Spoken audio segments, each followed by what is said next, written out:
என்னடா பையா, என் ரூம் பிடிச்சிருக்கா? என்னாச்சு? ஏன் பொம்பளமா நெளியற? இல்ல, யாராவது என் மேல கைய வச்சா எனக்கு சங்கோஜமா இருக்கும். சங்கோஜமா இருக்கா? நாளைக்கு கல்யாணம் முடிச்சுன்னா பொண்டாட்டி வந்து கை கால் அங்கேயும் இங்கேயும் படாதே. அது பரவாயில்ல. பரவாயில்லையா? விவரமான ஆள் தான் நீ. இல்ல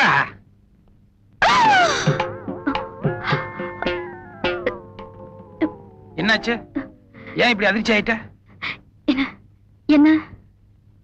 இல்ல, கோட்டு ரொம்ப எடுப்பா இருந்தது. அப்பவே பிடிச்சு கண்ணை உறுத்திட்டு இருந்ததுனால ரெடிமேடா இல்ல எடுத்து தச்சுதான்னு சொல்லி தெரிஞ்சுக்கலாம்னு ஆசைப்பட்டேன்.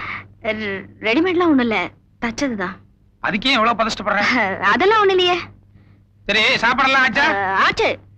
இனிமே என்ன, படுத்துக்க வேண்டியதானே? ஆமா.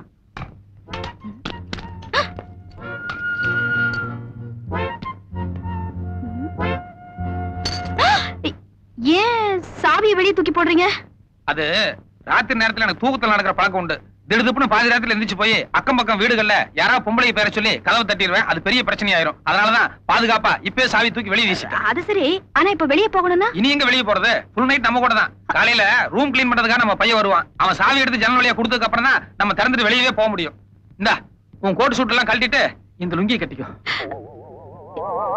இல்ல, நான் எதுவும் கழட்ட மாட்டேன். கழட்ட மாட்டியா? ஏண்டா, அப்ப ராத்திரி பூரா நீ படுத்துக்க போறது இல்லையா? நான் இப்படியே படுத்துக்கிறேன். ஏச்சி, விளையாடாதற. கத்திரி வெயில் கோட்டு சூட்டோட இப்படியே படுத்தேன்னு வெய்ய, புழுக்கத்துல அப்படியே எல்லாம் வந்துரும். நான் பாரு இப்போ பேண்ட் ஷர்ட் பனியன் எல்லாத்தையும் கழட்டிட்டு ஜெட்டியோட ஃப்ரீயா ஆனந்தமா தூங்க போறேன்.